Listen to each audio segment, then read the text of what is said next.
Hi everyone, welcome to my channel. But before we proceed with the video, make sure you subscribe the channel. MBH Travels presents Top 10 Places You Can Visit in Venice. Number 10. Murano. The island of Murano is a series of islands linked by bridges in the Venetian lagoon, northern Italy. It lies about 1.5 kilometers north of Venice and measures about 1.5 kilometers across with a population of just over 5,000. It is famous for its glass making. Some of the companies that own historical glass factories in Murano are among the most important brands of glass in the world. To protect the original Murano glass art from foreign markets, the most famous glass factories of this island have a trademark that certifies glass-made products on the island of Murano. Number 9. Santa Maria della Salute, or in English, Saint Mary of Health, which is simply known as the Salute, is a Roman Catholic church and minor basilica in Venice. Its external decoration and location capture the eye. The internal design itself is quite remarkable. The octagonal church, while ringed by a classic vocabulary, hearkens to Byzantine designs such as Basilica of St. Whitale. The interior has its architectural elements demarcated by the coloration of the material, and the central nave with its ring of saints atop a balustrade is a novel design. It is full of Marian symbolism. The great dome represents her crown, the cavernous interior her womb, the 8 sides, the 8 points on her symbolic star. Number 8. Galleria di Artecontini. Contini Art Gallery, founded by Stefano Contini in 1979, has devoted itself to organizing important exhibitions of contemporary art. The main Contini house is settled in a 5-floor building in Venice, joined by 2 more galleries. They have works of many important or popular artists. Number 7. St. Mark's Campanile. St. Mark's Campanile is the bell tower of St. Mark's Basilica in Venice. The current campanile is a reconstruction completed in 1912, the previous tower having collapsed in 1902. At 98.6 meters in height, it is the tallest structure in Venice. In various combinations, the bells indicated the times of the day and coordinated activities throughout the city. 4 of the bells also had specific functions related to the activities of the Venetian government. It is one of the most recognizable symbols of the city and a spot you definitely should not miss. Number 6. Bridge of Sighs. The Bridge of Sighs is a bridge in Venice. The enclosed bridge is made of white limestone, has windows with stone bars.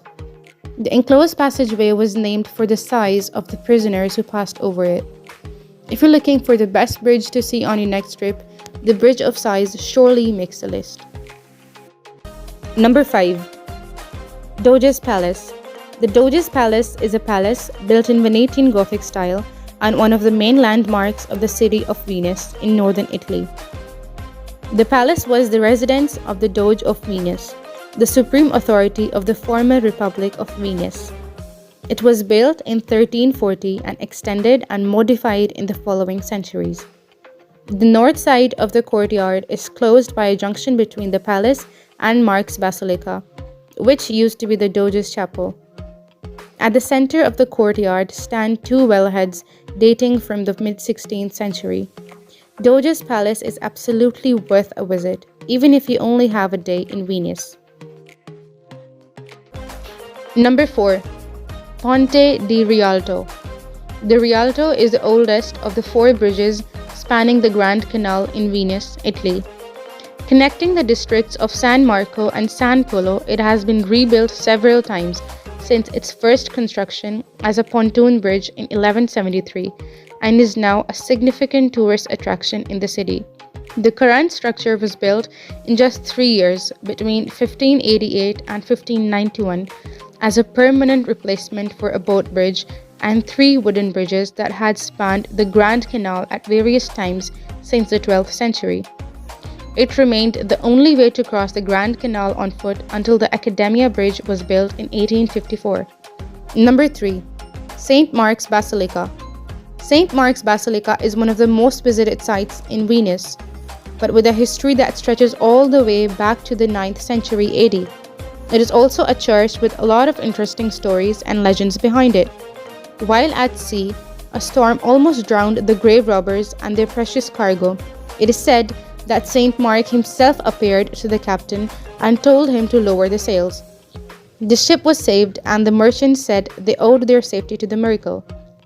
The entire story is pictured on the 13th century mosaic above the left door as you enter the basilica. Each one has a thin gold leaf sandwiched between two layers of clear glass. Number 2. St. Mark's Square. It is the city's main public square and contains its most famous buildings such as St. Mark's Basilica and the Doge's Palace. Napoleon called it the world's most beautiful drawing room. Built with the heavy Byzantine influences, St. Mark's Basilica is full of incredible details, including its fantastic mosaics, relics of St. Mark himself, and 4 bronze horses that are actually mostly made of copper with a very interesting origin story. St. Mark's Square is both incredibly beautiful and incredibly interesting, and undoubtedly a must-see spot when visiting Venice. Number 1. Canal Grande. The Grand Canal, in Italian Canal Grande, main waterway of Venice, following a natural channel that traces a reverse-S course from San Marco Basilica to Santa Chiara Church and divides the city into 2 parts. Throughout the centuries, many inlets and routes have been added to the Grand Canal, which means you can travel across much of the central, western, and southern island, all from this handy waterway. The Grand Canal in Venice is worth seeing and worth riding a boat on, and nothing sums this city better than the Grand Canal. With this, we will conclude our video. See you in the next video. Please like, share, and subscribe.